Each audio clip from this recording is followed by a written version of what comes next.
My name is Thomas Mercer. I'm 45 years old. And 3 years ago, I walked away from everything and disappeared into the Cascade Mountains to die alone. I wasn't being dramatic. I genuinely believed I had nothing left to live for. That the world was better off without me. That I was better off without the world. Let me explain how a successful surgeon ends up abandoning civilization completely. I was at the top of my career.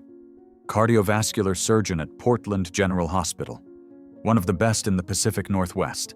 Steady hands, sharp mind, success by every measure. I had a wife, Jennifer. We'd been married 12 years, and a daughter, Emma, 7 years old, bright, funny. The kind of kid who asked impossible questions and laughed at her own jokes. They were my entire world, everything I did, every surgery, every long shift, every conference. It was all for them, to give them the life they deserved.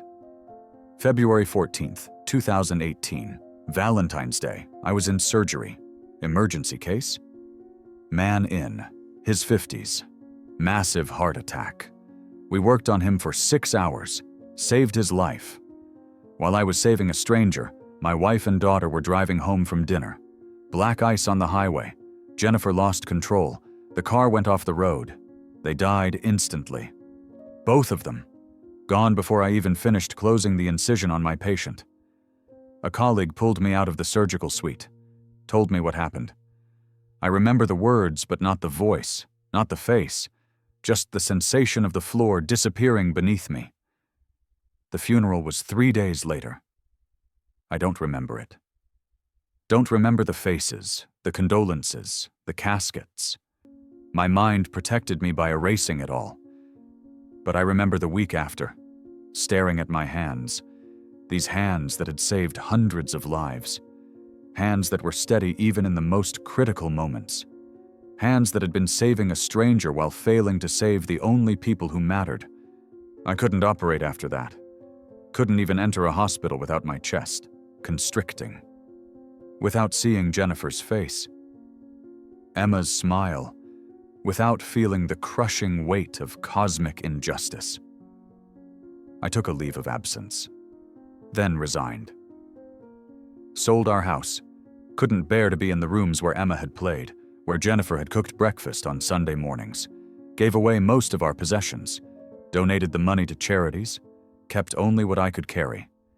And in November 2018, I drove north, away from Portland, away from everyone I knew, into the wilderness.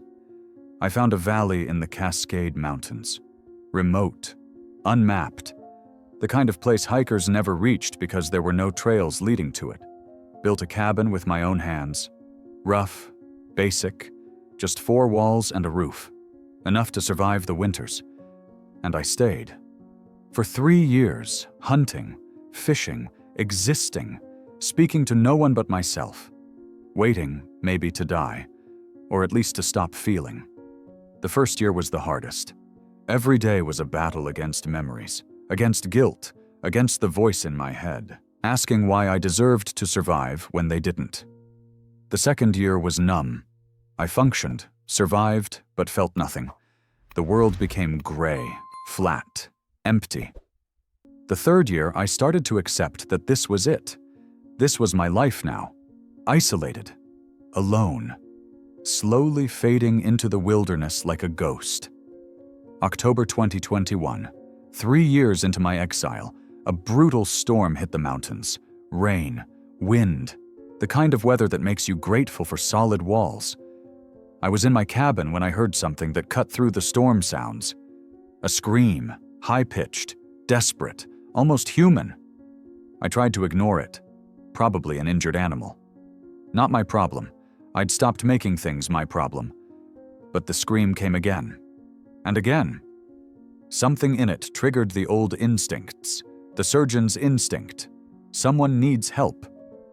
Against every bit of common sense, I grabbed my flashlight and rifle, went out into the rain. I tracked the sound for nearly an hour, through mud and darkness, until I found a ravine. At the bottom, trapped between rocks, was a girl. maybe 10 or 11 years old. Wild hair down to her waist, skin covered in dirt, wearing what looked like animal skins crudely stitched together. Her leg was trapped, clearly broken, and she was looking at me with eyes that weren't quite human in their expression. Not fear, something wilder, primal distrust. I climbed down carefully. The girl made a sound, not a scream, a growl, literal growl like a cornered animal. But she was too weak to fight, too injured to run. I carried her back to my cabin. She was light, malnourished, shaking from cold and shock. Inside, I examined the leg. Clean break, tibia and fibula, I could set it. My surgical training taking over automatically. I improvised a splint from boards and cloth, my hands steady for the first time in years, focused on the task, on helping, on something other than my own grief. The girl watched me the entire time, silent, assessing. Intelligence in those eyes despite the feral behavior. When I finished, she didn't say thank you, didn't say anything, just curled up on the floor, refused the bed I offered, and watched me warily. Over the next days, I learned things about her. Strange things, disturbing things. She ate meat raw, preferred it that way, recoiled from cooked food initially. She slept on the floor, in corners, never on furniture. She didn't speak, not one word, but she made sounds, grunts, clicks, vocalizations that had patterns, structure, language maybe, but not human language. And she watched everything, learned by observation, mimicked my movements when she thought I wasn't looking. I started calling her Lily. She never confirmed or denied it was her name, never indicated she had a name at all. 1 week after I found her, I woke to sounds outside. Heavy footsteps, much heavier than any deer or elk. I grabbed my rifle, opened the door. There was a creature standing at the edge of my clearing, 8 feet tall, maybe more, covered in dark fur. Shoulders, impossibly broad, eyes reflecting my flashlight beam.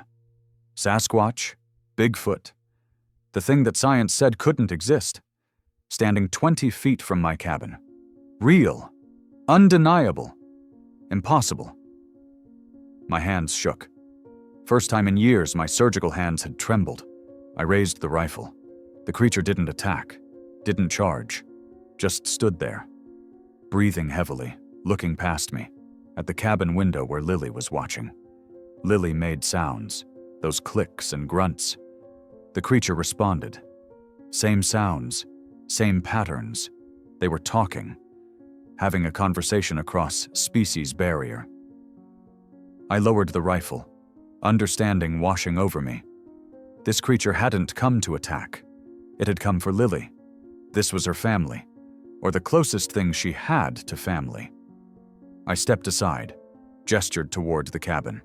She's hurt, broken leg, but she's safe. I'm helping her. The creature couldn't understand my words, but something in my tone, my posture must have communicated intent. It stepped closer, cautiously, stopped at the porch. Too large to enter the cabin, just looked through the window at Lily. Lily made more sounds. Reassuring sounds, I thought, telling the creature she was okay, that I wasn't a threat. The creature studied me for a long moment, then made a sound. Deep, rumbling, acknowledgement maybe, or warning, hard to tell. Then it turned and disappeared into the forest, silent despite its size, gone like it had never been there. I stood on my porch, shaking. Not from fear, from the realization that everything I thought I knew about the world was wrong. Sasquatch were real, and they were intelligent, social. They had language. They cared for their young, even young that weren't biologically theirs. This creature had raised Lily, a human child lost or abandoned in the wilderness, had protected her, taught her, loved her, and now I was caught in the middle, between two worlds, two species, two impossible truths. I went back inside, Lily was sitting up, looking at me with an expression I hadn't seen before. Something like gratitude, or maybe respect. She made a sound, different from her usual vocalizations, almost like she was trying to say something, to bridge the gap between us. I sat down across from her. "I won't hurt you, and I won't let anyone else hurt you either, I promise." She tilted her head, processing, maybe understanding tone, if not words. For the first time in 3 years, I felt something other than numbness. Purpose, responsibility, the faint stirring of something that might eventually become hope. I'd come to the mountains to die, to disappear, to escape a world that had taken everything from me. Instead, I'd found something impossible. A girl raised by creatures that shouldn't exist. A bridge between human and something else entirely. And somehow, impossibly, I'd been given a second chance. Not to save lives the way I had as a surgeon, but to protect one, to help one, to maybe, finally, do something that mattered in the way it should have mattered, all along.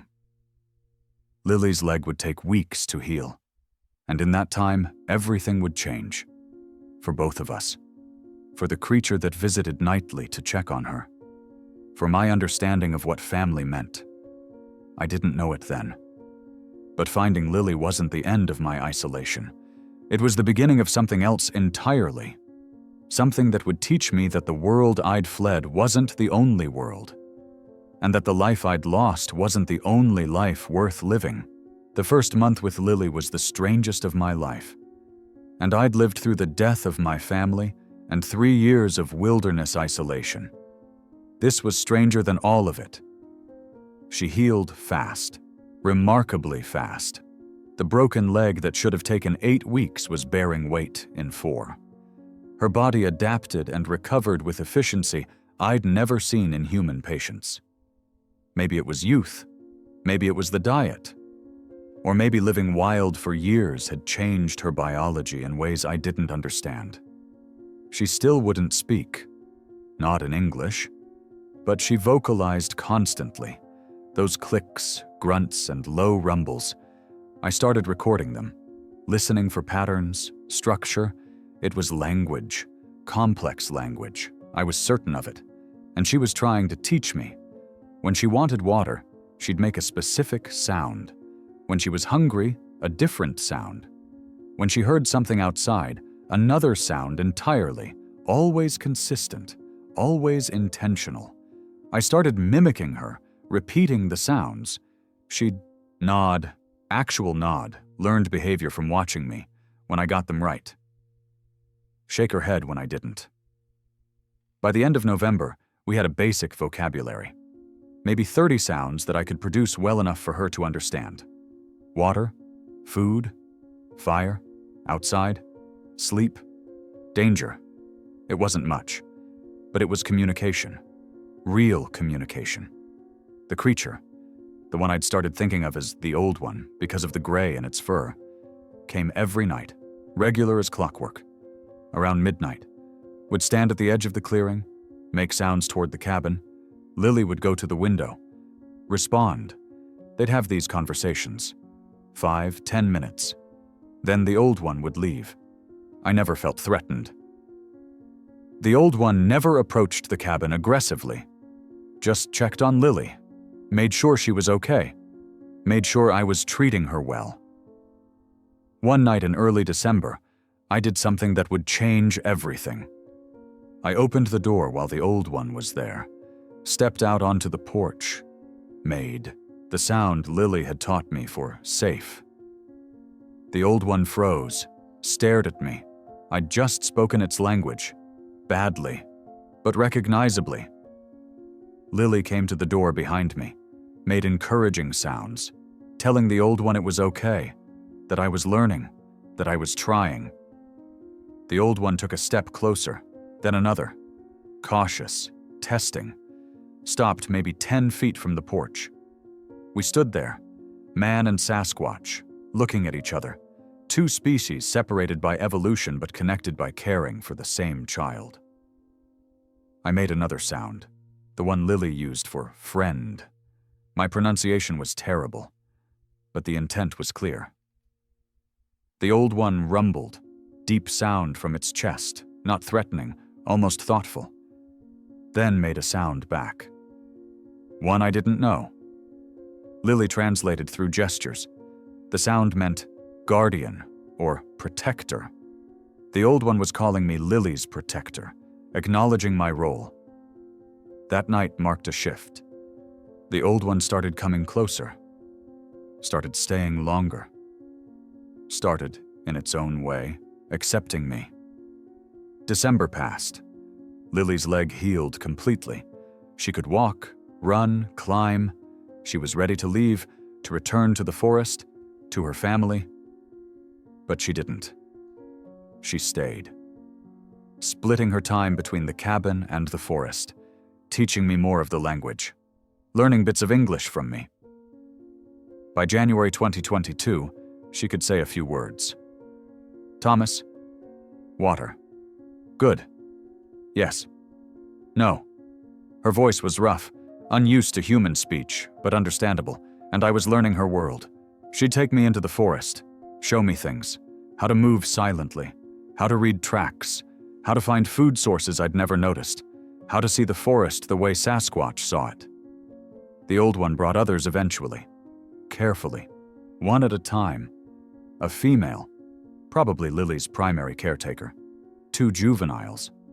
Others I couldn't quite track. They'd stay at distance, observe, judge whether I was trustworthy, whether I posed danger to their family.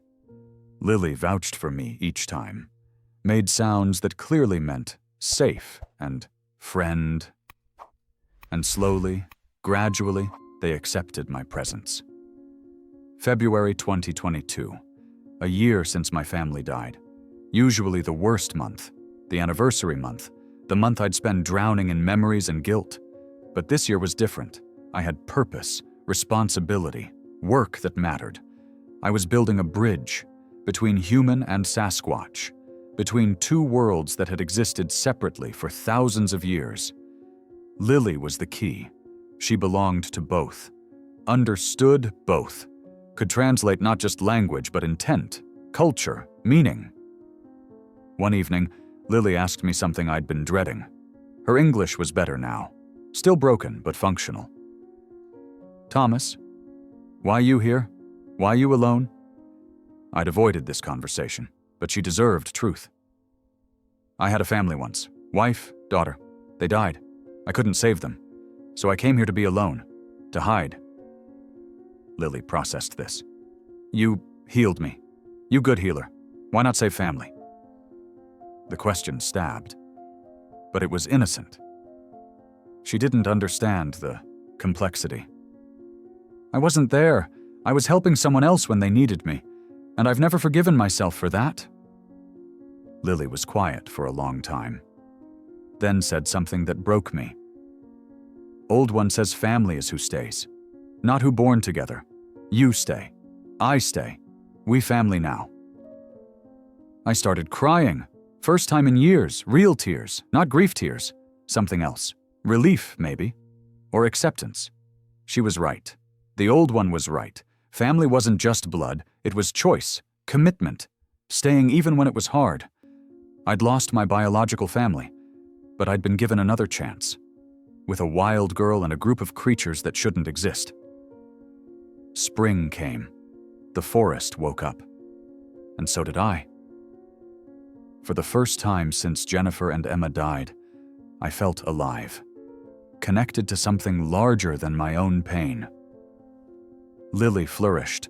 She was bridging both worlds effortlessly now, spoke English well enough for basic conversation, maintained her connection to the Sasquatch family, lived between the cabin and the forest freely. The old one started sitting on my porch in the evenings, just sitting, watching the forest. Peaceful coexistence. We'd sit together, sometimes for hours, not speaking, just being. 2 fathers from different species watching over a child who belonged to both. One evening in May, something remarkable happened. The old one made sounds. teaching sounds. The same patient tone Lily used when teaching me language, he was teaching me, sharing knowledge, accepting me not just as Lily's guardian but as part of the family structure. I learned the sound for trust, for home, for pack, concepts that had meaning in Sasquatch culture, words I'd need to be part of their world. Summer 2022. A year since I'd found Lily, the longest year of my life and the most meaningful. I'd come to the mountains to die, to disappear, to escape a world that had broken me. Instead, I'd found a different world, one where loss didn't have to mean ending, where family could be built from impossible circumstances, where healing came from caring for others instead of hiding from pain.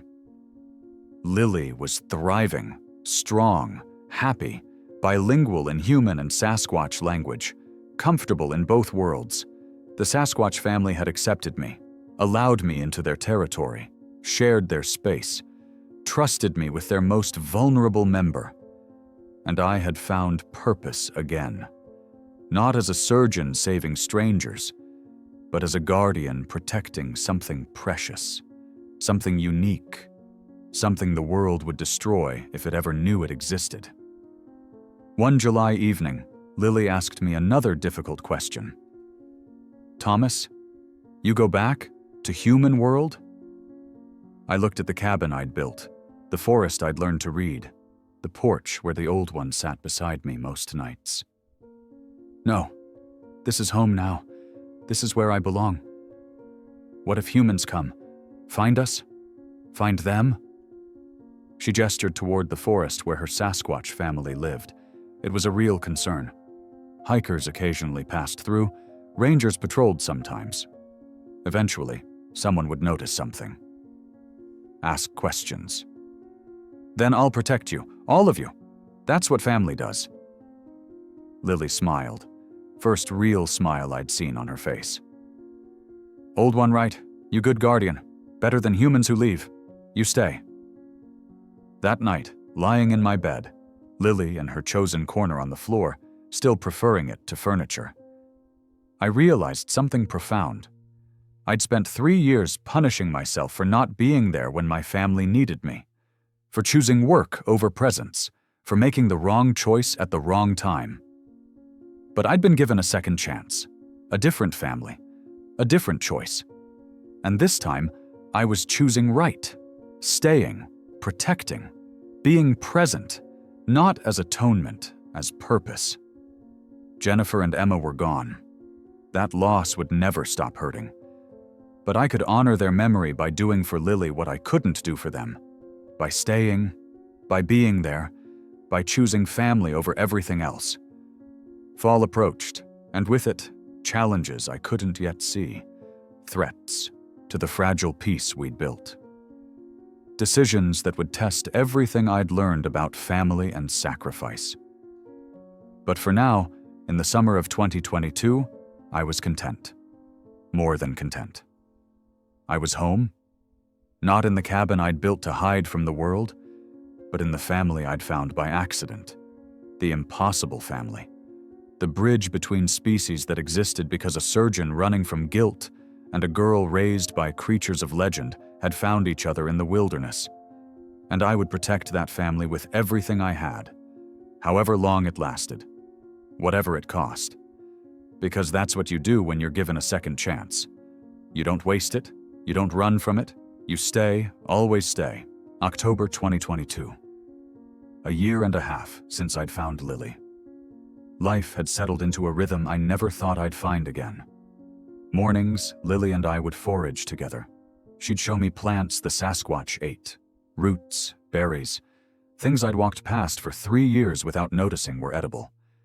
Afternoons, I'd teach her to read, started with picture books I'd kept from before. Simple words.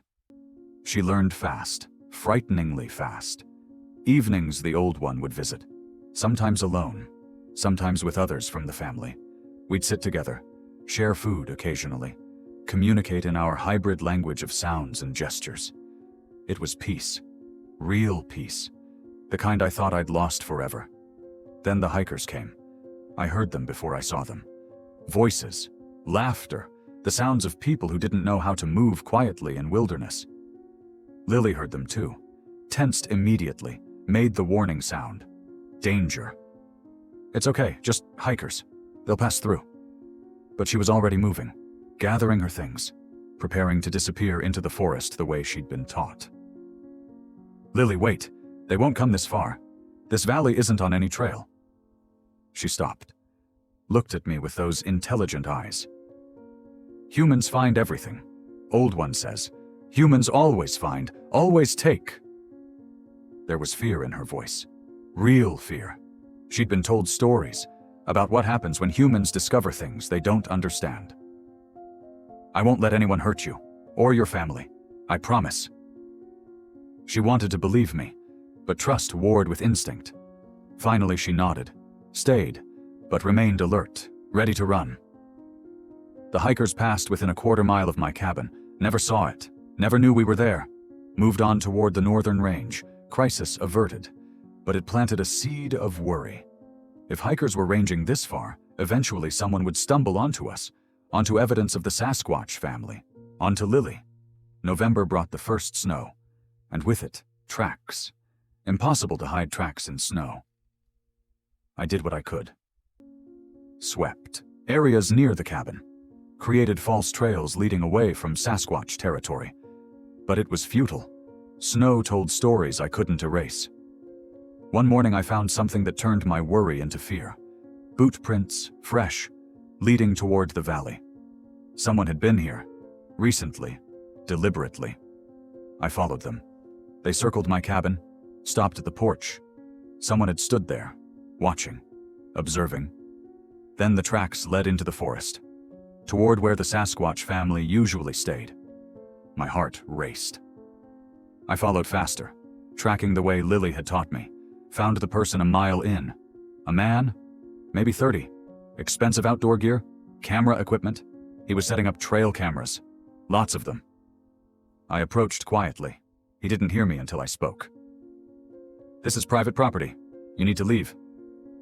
He jumped, turned, smiled. Too friendly. Hey, sorry man. Didn't know anyone lived out here. I'm Marcus, wildlife researcher, documenting migration patterns. Lies, I could tell, something in his eyes. The way his gaze kept darting around, looking for something specific. There's nothing here to document. Please leave. Actually, I've been tracking some unusual signs. Large bipedal tracks, vocalizations that don't match any known species. You haven't seen anything unusual? My blood went cold. He knew, or suspected. He was hunting for Sasquatch. No, just bears and elk. You're wasting your time. Marcus smiled wider. Maybe.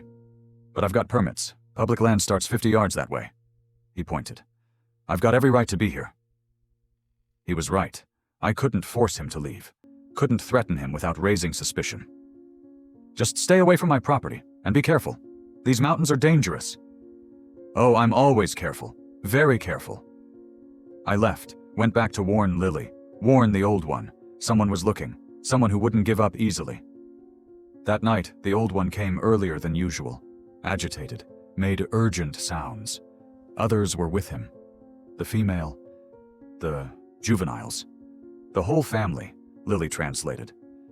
They know. Human with boxes came close. Left boxes in trees, watching boxes. Family scared. Trail cameras. Marcus had seeded the forest with them, trying to capture evidence. I'll take care of it.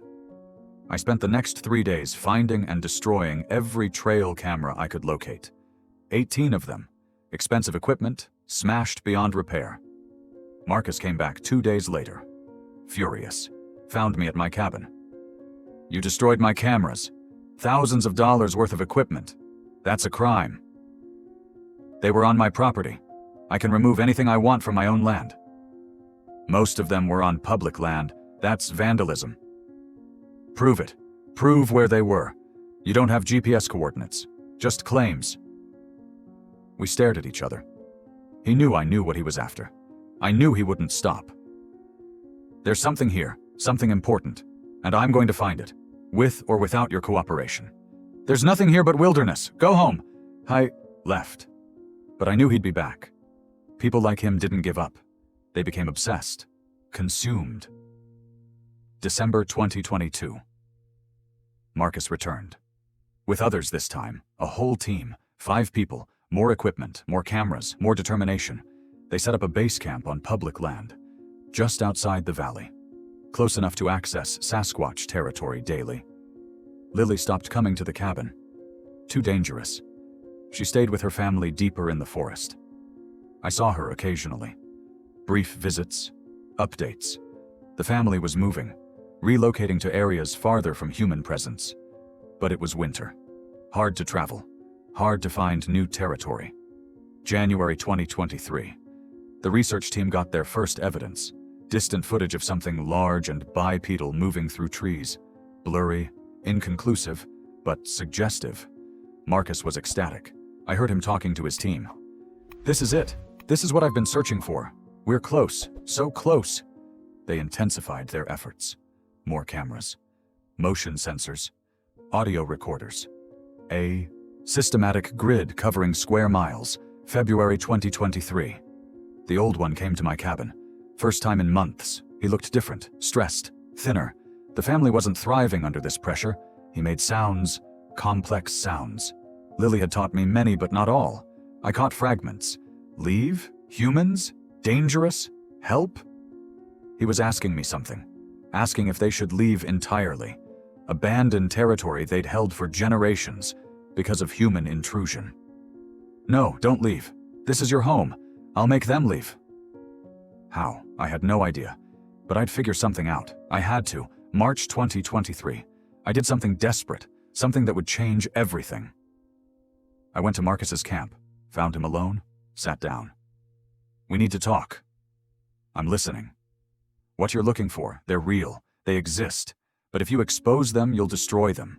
Humans will come, hunters, scientists, government. They'll be captured, studied, maybe killed. Is that what you want?" Marcus studied me for a long time. "You've seen them. You know where they are. I'm asking you to leave. Please, for their sake." "I can't do that.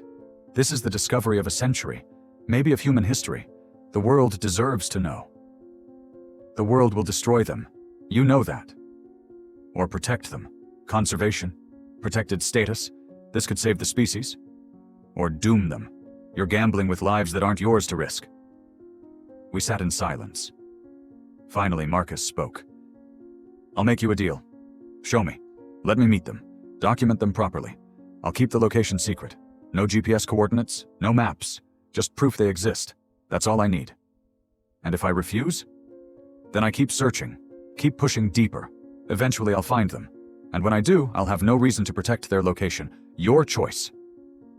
I was trapped. If I refused, Marcus would continue until he succeeded. Probably scare the family away. Or worse. If I agreed, at least I could control the encounter, set terms, protect Lily and the others. "I need to talk to them first. Get permission. They're not animals. They decide whether to meet you." Marcus's eyes widened. "They're that intelligent? They can understand consent?" "More intelligent than you imagine. Give me 1 week." "You have 3 days. After that, I continue my search." I left, went to find Lily, to explain the impossible choice, to ask her family to trust a human they had every reason to fear. It was asking too much, I knew it, but I also knew Marcus wouldn't stop. And the alternative was worse. Lily listened to my explanation. Translated for the old one. The family gathered. They discussed in their language. Sounds I couldn't fully interpret. Finally, Lily returned. "Old one says yes, but only Marcus. No others. And Thomas stays.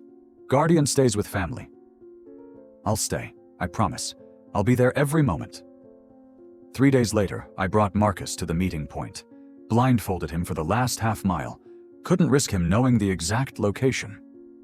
When I removed the blindfold, the family was there. 8 of them, including Lily, standing together, united. Marcus stood frozen, staring, tears streaming down his face. "My God, they're real. They're beautiful." The old one stepped forward, made sounds. Lily translated. He says, "We show ourselves, so you stop hunting. We exist. We are here. Now leave us in peace." Marcus nodded. Speechless, overwhelmed, he raised his camera slowly. "May I?" Lily asked the family. They conferred, finally agreed. Limited photos, no video. Face shots only. Nothing that revealed location or background. Marcus took 12 photographs, then lowered his camera. "Thank you. Thank you for trusting me with this." The old one approached him, towering over him. Marcus didn't flinch, just looked up with respect. Awe. The old one touched Marcus's shoulder, gently, a gesture of acknowledgement, of connection. Then the family turned and walked away, disappearing into the forest. Gone. Marcus stood there shaking. "I've spent 15 years searching. 15 years. And you've been living with them. Protecting them." "Yes. Why? Why give up everything to protect creatures the world doesn't believe exist?" I thought about Jennifer, about Emma, about the life I'd lost and the life I'd found. Because they're family, and you don't abandon family. Ever. Marcus packed up his camp the next day, published one photograph, just one. Clear, undeniable, but with no location data, no context. The image went viral. Scientists debated.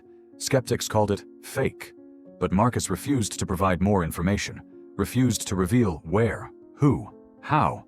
He kept his promise, protected the family, gave them the privacy they'd asked for.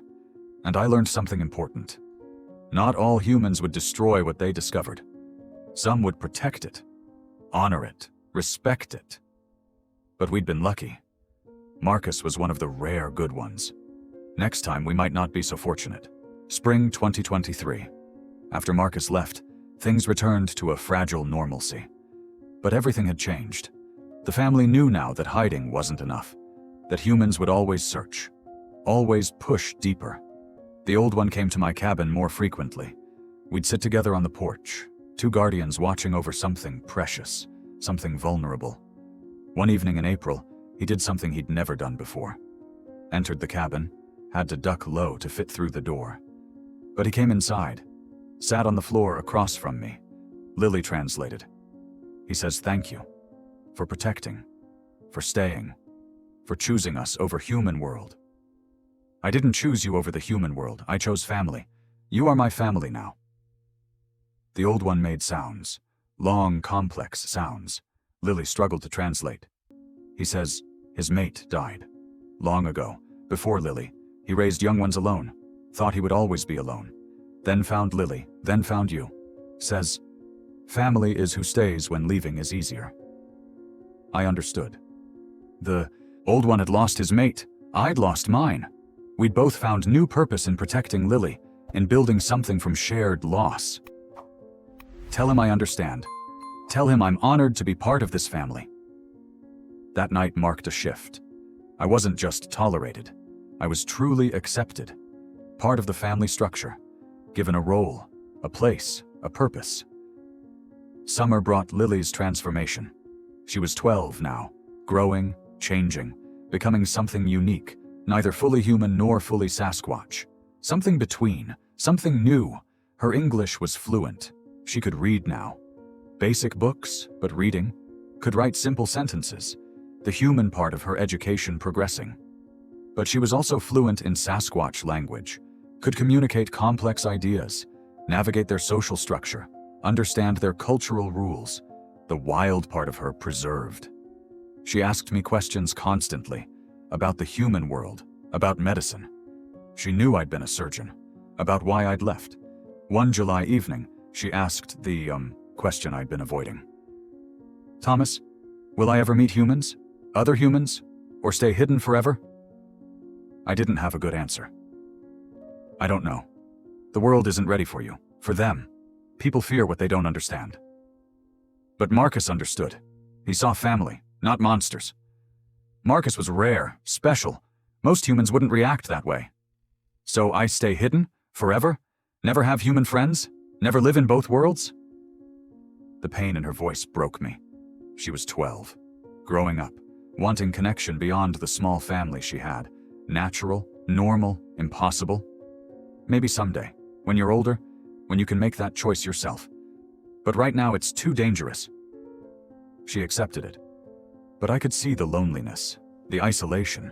She was caught between worlds, belonging fully to neither. Fall 2023. I made a decision. Started teaching Lily everything I knew about medicine. Field medicine, emergency care, how to treat wounds, set bones, recognize infections. If she was going to live in the wilderness, she needed these skills. The family needed these skills. She learned eagerly, absorbed information like a sponge. Her intelligence was remarkable. Top percentile if she'd been raised in civilization. Wasted on wilderness survival. Except it wasn't wasted. It was necessary. The old one watched these lessons. Understood I was preparing Lily, making her self-sufficient, making her the bridge between species in practical ways. One October day, the family brought me someone. A juvenile Sasquatch. Injured. Deep cut on the arm.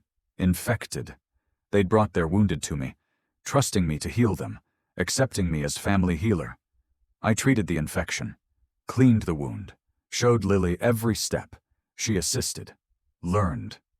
The juvenile tolerated it, trusted.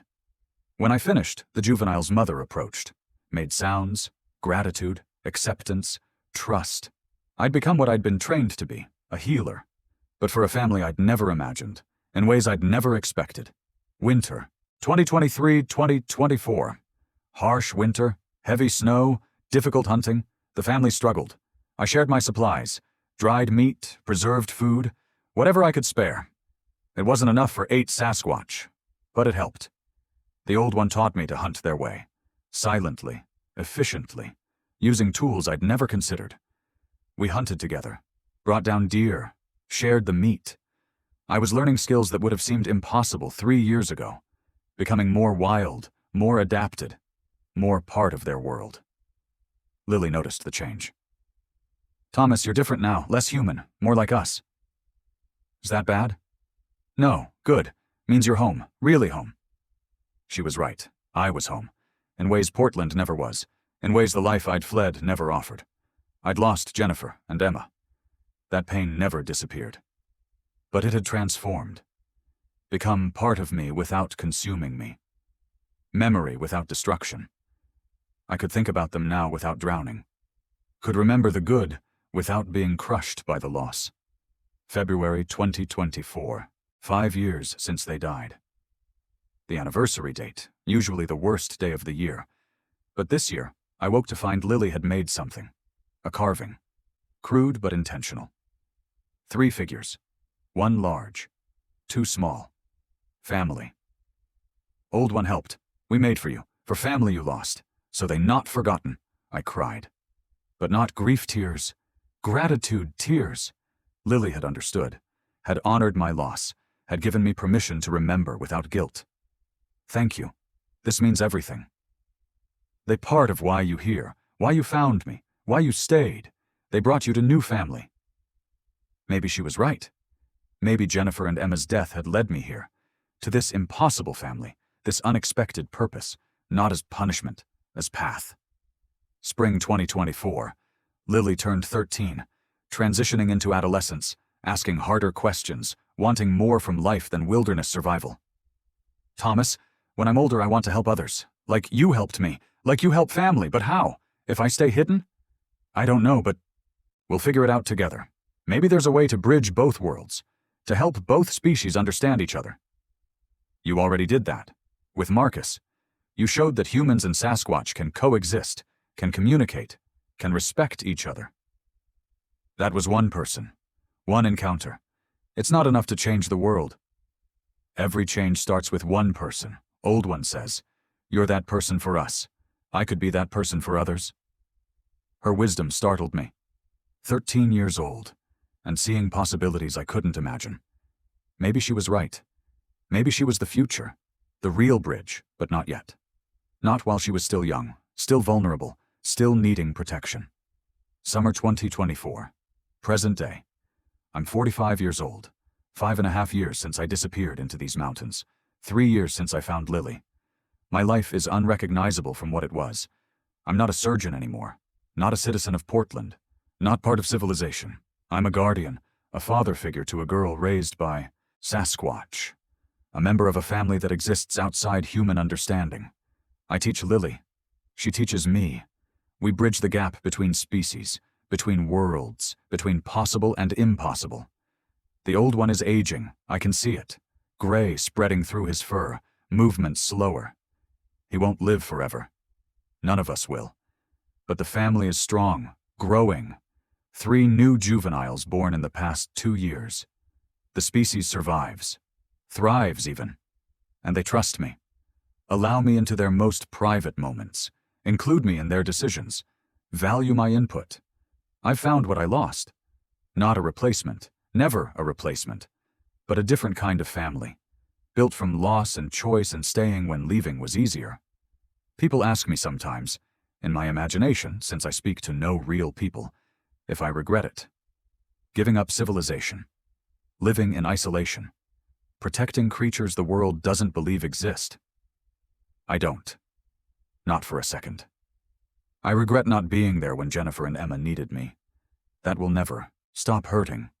But I've learned to honor their memory by being there for Lily, for the old one, for this family, by staying, always staying, never choosing work or duty or anything else over the people who matter. Lily asked me recently if I'd ever go back. Return to the human world. Resume my life. No, this is my life. You're my life. This family is everything. What if I want to go, someday, see the human world? Then I'll help you, prepare you, protect you, whatever you need. That's what family does. And you'd leave? Leave here? Leave old one? I'd do whatever keeps you safe. That's my job, my purpose, my choice. She hugged me. Strong hug. She's getting bigger, stronger, growing up. I'm lucky. 2 fathers, human and Sasquatch. Both chose to stay. Both chose me. We're the lucky ones. You gave us purpose when we'd lost everything. The old one joined us on the porch that evening. The 3 of us sitting together, watching the forest, watching the sun set through the trees. No words needed. Just presence, just family. Just the understanding that we'd all found what we'd lost, not what we expected, not what we'd searched for, but what we needed. I came to these mountains to die, to disappear, to escape the pain of losing everyone I loved. Instead, I found life again. Different life, impossible life, beautiful life. I found a girl who needed protection, a family that needed a bridge to humanity, a purpose that transcended my own pain, and I found peace, real peace, the kind that comes from staying, from choosing family over everything else, from honoring loss by loving again. My name is Thomas Mercer. I was a surgeon. I lost my wife and daughter. I fled the world into the mountains to die alone, but I found Lily, and through Lily, I found a family that shouldn't exist, creatures of legend, beings of impossible reality, and I chose them. Every day, every moment, I choose to stay, to protect, to love, to be family, not as atonement, not as replacement, as purpose, as choice, as life. I spent my career saving strangers, lost my family while trying to save one more life, carried that guilt for years.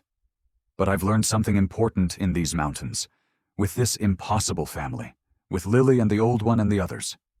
Saving isn't about grand gestures, about surgery and emergency medicine, about sacrificing family for duty.